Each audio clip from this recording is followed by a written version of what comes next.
तर दुसरीकडे उद्योगमंत्री उदय सामंत यांनी देखील रत्नागिरीतून जम्मू काश्मीरमध्ये गेलेल्या पर्यटकांसोबत संवाद साधलाय। हे सर्व पर्यटक सुखरूप असल्याची माहिती आहे।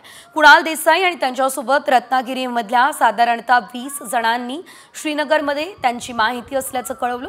देसाई शासकीय वैद्यकीय महाविद्यालयामध्ये उपचार तज्ञ, त्यांच्यासोबत त्यांचे कुटुंबीय आणि क्लिनिकमध्ये काम करणारे कर्मचारी आहेत। त्यांच्यासोबत उदय सामंत यांनी संवाद साधला। उमरा चलना यार। जम्मूला आपण आहात का? तुम्ही आता कुठे आहात? बरं, तुम्ही एकदम तिथे सुरक्षित आहात ना? हा हा। आणि तुम्ही इकडे कोणाशी संपर्क साधलाय? तुम्ही कुठच्या टूर मधनं गेला होता?